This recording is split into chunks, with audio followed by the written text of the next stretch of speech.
Hello, advertising students. We're up to chapter 17 and only one left to go.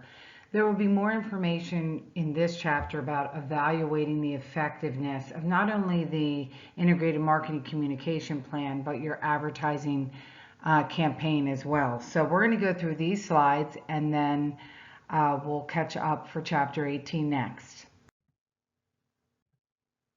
Brand communication impact. We want to know, did it work? Okay, first things first. You have to look at your campaign objectives. Typically, a brand communication campaign has multiple objectives, as you will. For example, one might be attitudinal objective, maybe to change a brand's perception about you. Another might be behavioral objective, to make people engage in some way with the brand, make them more aware of your product, which is what we want to do with FitCrunch. Campaign objectives and campaign evaluation work hand in hand. In the absence of a clear objectives, evaluation then also becomes very kind of murky. So if you know your objectives, you can evaluate them. So in the beginning of your campaign, you have three things that you want to do. Maybe you want to improve customer engagement. You want to increase the number of click-throughs. You want to engage with the customer and coupon code, whatever it might be. You have to list them and then you evaluate them at the end of your campaign. Obviously, we're not really doing that, but the point is that the evaluation needs to be set up. So you're learning this as a concept in our course. The campaign purpose is always to build the brand. Determining advertising's impact on sales can be difficult because of the impact of other environmental factors. Sales are not the only reason that brands advertise. One of the major objectives is brand awareness, which is one of the objectives of FitCrunch, was to create awareness about their brand among their target audience. Marketers intend their messages to accomplish a variety of goals. Brand communication can be deemed successful when the set of objectives, whether they be attitudinal or behavioral or both, have been met. So why evaluation matters? Well, all campaigns require multiple or formal evaluation mechanisms. These should be planned in advance of your campaign. And of course, your client, whoever that might be, in this case, we know it's FitCrunch Bar, but going forward, no matter what work you're doing, there has to be some measurement and management that goes into it. The sheer cost of brand communication demands evaluation in order to judge its effectiveness. Advertising, as we know from this entire semester, can be very expensive. Think back to the Super Bowl ads we were doing. So of course you want to look back and say, did this work? And if it did, should we repeat it? Or if we got nothing back from it, if we didn't get any feedback, we need to do something different or kind of tweak it a little bit. So how evaluation fits into the stages of brand communication testing. So the strength of your brand communication is understood through testing, monitoring, and measurement. The results of preliminary testing should be available before money is invested to finish the work or the media buys. So you test your message with an audience to find out if the wording is right, if the message is right, if you're on task, if people are remembering the ad. If the message isn't clear or needs some tweaking, this is when you do it, not when you've invested and it becomes a national ad. Peloton, hello. So how do we find out whether brand communication was effective? How do we know if the messaging worked? And questions about impact are critical and must be addressed. So brand messaging impact is measured in terms of communication effects. Mental responses to a message that serve as surrogate measures for sales impact. These can include brand awareness, knowledge of what the brand offers, liking of a brand, intent to purchase a brand. Experts in messaging evaluation. Many research companies specialize in measuring various dimensions of effectiveness. Okay, so as we said before, you have to go back to what the norms or benchmarking is for the product or the category. What's typical for this FitCrunch company as far as sales and impressions and click-throughs and likes and engagement. Norms allow a planner to determine whether a message is performed above or below the category average. So it's good to know that information. So tracking studies conducted from the campaign launch to its conclusion. There are companies that track the campaign to see what traction you're getting. They collect information from random samples of consumers who live in markets where exposed to the campaign. This is called market research. If we had more time, we may survey the same people after the campaign ran to see if they recalled the ad or they purchased the product, or if they know more about the product than they did before. So here are some ways that companies do this. We all know that we get our products scanned at, let's say, the grocery store. And this is a way of tallying purchases and collecting consumer buying information. Scanner research also examines sales spikes created when certain ads or promotions are used in a given marketplace. Yeah. This is what I have so far. I'm trying to make the hat look more natural. Okay. I got rid of my hands and face, but I'm trying to make my hat look more natural. That's cool. That looks natural. The hat? No, it doesn't. If you like zoom if in, you it's have to literally- curve in. Look, if you zoom in, it looks like I just put something there. It's not the same. Oh, I'm trying to make because it. you blacked it out. Yeah, I'm trying to make it better. Okay. I have a call at 5 o'clock, so I'm waiting for students. Can you close the door, hon? Yeah. Thanks.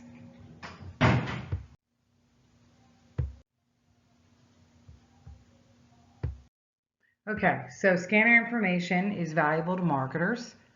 From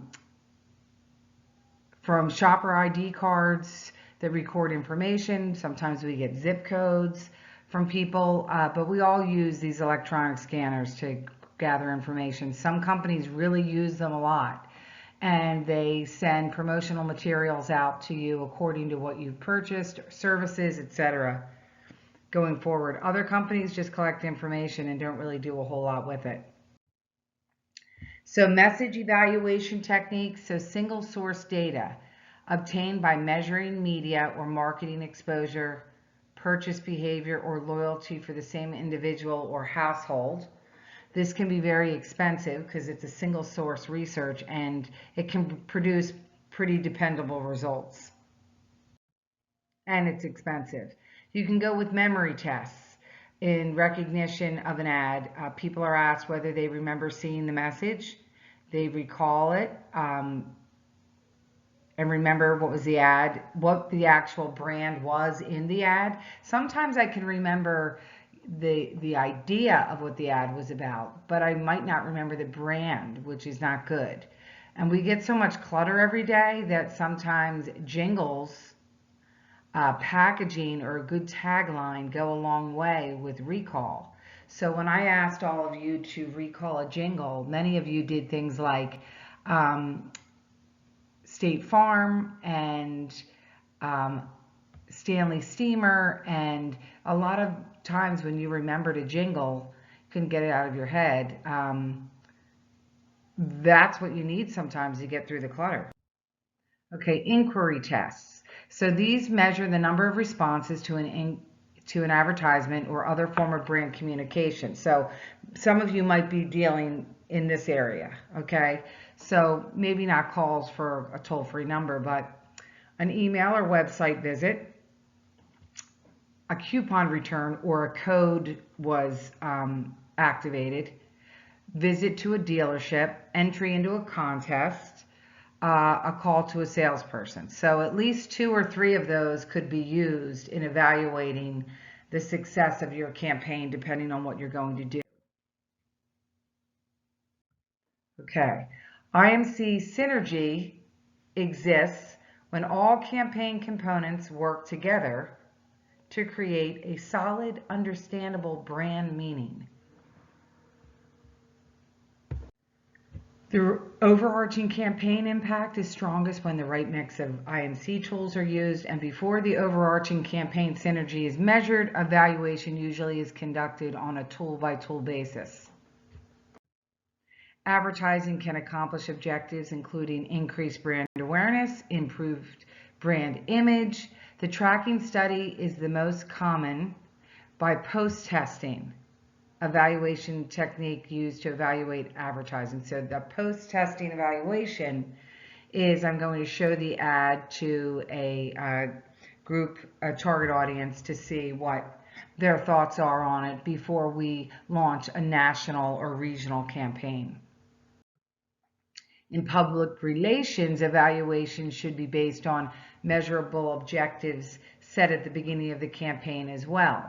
So practitioners typically track the impact of PR campaigns in terms of successful output and outcome. In other words, how many PR stories were sent out and to whom and what came of it? How many mentions did we get? How many people brought the topic up, whether it be on TV, newspaper, magazine, blog, whatever it might be. Consumer trade and point of purchase promotion. Sales promotion managers need to evaluate the impact on consumer, retailer, and other promotions. A payout analysis compares the cost of the promotion to the forecasted generated sales by the promotion. So in the beginning, you say a successful campaign looks like this many dollars. And then what did it end up looking like at the end? Sometimes there's a break-even analysis, determines the point at which the total cost of the promotion exceeded, the total revenues generated. If that's the case, you might want to rethink that type of promotion. In direct marketing, we know from the beginning of the semester that there's something that we immediately respond to. They are the easiest IMC tools to evaluate in terms of message efficiency and return on marketing investment. Either you're making the call or ordering the product from this direct marketing or you're not. Now, direct marketing could come in the form of a direct mail piece. It could be something that we watched on TV, like an infomercial. The evaluation of digital IMC components. This is a lot of you, especially in the Gen Z and millennial age group. What are some performance indicators? Page views, click-through rates, cost per lead, conversion rate. Many of you are using social media for your campaign, so be sure to include a projection in these areas. And if you don't know where to go and what the standard is, start looking up other successful programs and be realistic with your ideas. Today, digital communication is multi-channel and multi-platform, and this world and the experience consumers have with it can be considered an ecosystem of digital properties. Consumers' journey in discovering, considering, and purchasing products also includes experiential marketing, as we know, and we spoke about when we talked about the FIFA and Coke, as well as the Nike Soho showroom. That can be difficult to gauge and measure experiential marketing.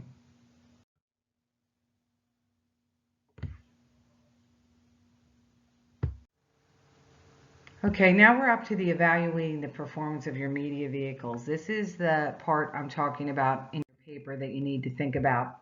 So brand communication has little chance to be effective if no one sees it, okay? So your key evaluation questions need to be, did the plan achieve reach and frequency objectives?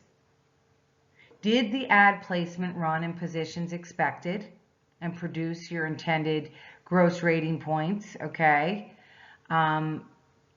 Did the brand managers get what they paid for? So, okay, let's flip that a little bit. So if we're talking about FitCrunch, They are hiring your ad agency to come up with the best places to put your ad. Now, some of you, I'll use Gen Zers, are saying Snapchat and Instagram. Now, they're the best places to put your ads because you have survey results that tell you that. You also have secondary research that actually backs up that information. Now it's about how do we reach our audience and how frequently do we run this ad, okay? And we know where we're placing it in the case of Gen Zers, sorry.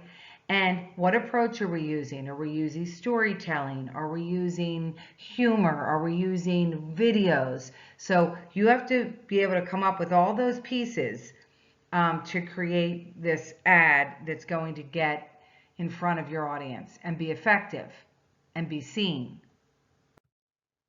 Media optimization is a major challenge in media planning because it's a lot of money, and you want to make sure that the places that you decide on and schedule are where your audience is. And you know that because these media buyers have a lot of research that they've done on these different platforms. Vehicle by vehicle evaluation. Okay, out of home media, that's our billboards and our benches and buses. Okay, traffic counts don't equal exposure. Okay, digital media evaluation is complex. Web analytic firms are getting better at developing evaluation programs now. So there is more out there, like in Google Analytics, that tell you how many people did view your ad. And then there's alternative media like sponsorship, guerrilla marketing, sampling. So sometimes those are harder to measure, and there still might be different obstacles in the way. For newspaper readership, again, we're kind of covering this. This is a little bit redundant, but it all comes down to circulation, meaning the number of subscribers, and readership, or the number of readers. Okay, that's how they figure out how many people are reading their paper. When you get into magazines, it's the same kind of guaranteed circulation. They may offer figures on total audience, and post-campaign evaluation also requires verification of the demographics and psychographics of specific readers. So if you decide to promote FitCrunch to a fitness magazine, you've made that decision because this particular fitness magazine, I don't know what the name of it is, let's just call it Go Fitness, had all of the demographics you were looking for and the reach you were looking for and the age group you were looking for. Measuring the broadcast audience, coverage is similar to circulation. So what area does do you cover? Is it something regional? Is it something national? Ratings are revisited post-campaign by marketers to ensure that the radio medium delivered. And households using TVs and gross impressions help to analyze anticipated and actual audiences. More on the IMC campaign evaluation. Some of the challenges you may face. Measuring the return on your investment. Advertisers continue to improve how they measure it. How much spending to do, how much is too much? Excuse me. The best way to answer this question is to use test marketing. Test it out first. See if it works. You can even make this recommendation to FitCrunch. When you are creating this campaign, part of your recommendations is that we're rolling out this campaign regionally in the Southwest. We're going to bring it across the country to the Midwest and keep monitoring it and then roll it out nationally. This is how you can prove to your client that you're being cautious and you want to measure the success. The synergy problem, another challenge with evaluating campaigns, is estimating the impact of synergy. The most common way to measure total impact is through brand tracking approach. Planners can consider other messages and contact points beyond the brand communication campaign, such as, in a sampling plan or other type of experiential marketing that you decide to use. Okay, and the last part is to leave you with in chapter 17 is, did the campaign work? Okay, evaluation doesn't just happen at the end of a campaign or after the ad is run. It has to be planned into the campaign from the very beginning, as this planning meeting illustrates. Okay, so you have to say in your paper that throughout the campaign, at different points throughout maybe your 90-day campaign or 60-day campaign, that you will be evaluating it. And how will you be doing it? We'll be monitoring our likes, our impressions, our click-throughs, our coupon code redemption, our contest and sweepstakes membership, whatever it might be. But you can't just put something out there and just pray, okay? There has to be evaluations for your clients. That is what they're paying for. So that's the end of this chapter. Look for chapter 18 and keep applying this information to your paper.